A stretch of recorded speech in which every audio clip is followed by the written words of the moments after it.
I'll tell you, when I think about you going to college in Vegas, it's so hard for me to believe because I think of myself going to college when I was 18 and I would have been like a kid in a candy store there. Yeah, well, you do run into a lot of temptation there. Especially as a college student and you're hanging out with other folks and You, the bars are open all it's your night, the first restaurant time living on your own. first time away from home, Yeah, exactly. exactly. So is UNLV actually on the strip? Oh, it's close. You're like about a couple of miles away from the strip, but it's probably like walking distance from some casinos because not all the casinos are on the strip.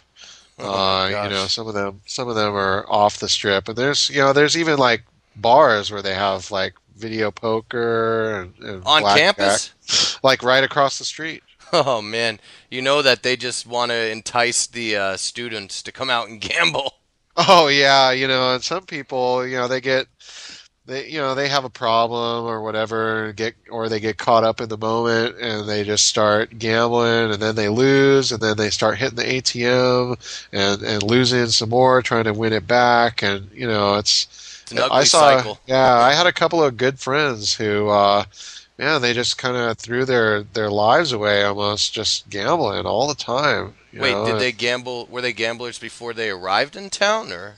Maybe a little bit, but it's always right there. There's always that temptation, and I don't know, none of them really had the kind of money to where they should could be gambling, the amounts that they were talking about. Like Gina's friend Fu, one time he had to borrow like $5,000 from us to cover What? some.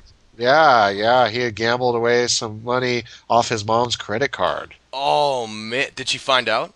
No, because that's why he wanted to borrow the money from us, Oh, so I that got you to pay it because before she saw it. yeah, yeah, because if his parents saw the bill and figured out that he was gambling away money on their credit cards, they would totally lose their cool. Yeah, I mean, yeah. they would flip out on him. Yeah, I'm not surprised. My parents would have killed me if that would have happened, you know. They wouldn't have been Yeah. laughing, I'll tell you that. Oh yeah, well, you lose that kind of money, it'll make even the hardened, guy break down and cry. Yeah, yeah, I'm sure.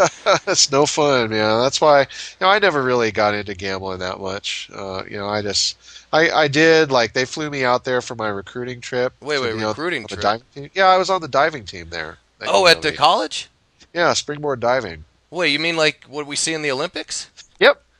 Oh man, I can't wait to Yeah. see next time we go to a place where there's a pool and a diving board. You're gonna have to show me some of these tricks. Yeah, I've got some tricks that I can use. I would do, what are some of the hardest ones? I would do like a front 3.5 or, a back 2.5. I did 3 meters and 1 meter springboard.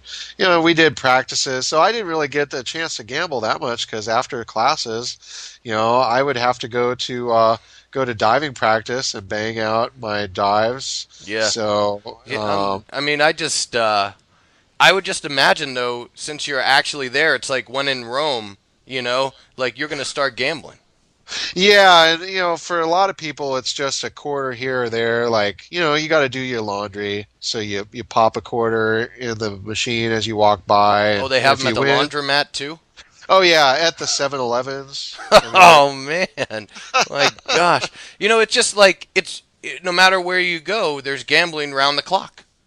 yeah, yeah. I mean, it's definitely they're definitely watching people gambling around the clock. Of course, there is no clocks there, which makes it easier for you to lose track of time. Yeah, you know what I hear is they actually don't put the clocks up, so when you're in the casino, you never like think of, oh, it's too late, I need to leave. Yeah, exactly. The only way is when you've lost all your money and Oh, that's time to go home. game over, time to go home. But I guess if you actually made enough money and you met a pretty girl, then maybe it's time to go get hitched. Yeah, well, Vegas is the town with the most wedding chapels per capita in the entire world. So there's a lot of people there tying the knot, and getting hitched. They have signs there. Michael Jordan got married there, and Elizabeth Taylor, and it's a pretty big deal. I got Yeah, married there, yeah. but that was a long time ago. 8 years now we've been married. Wow. Well, it's all worked out, so that's great. Yeah.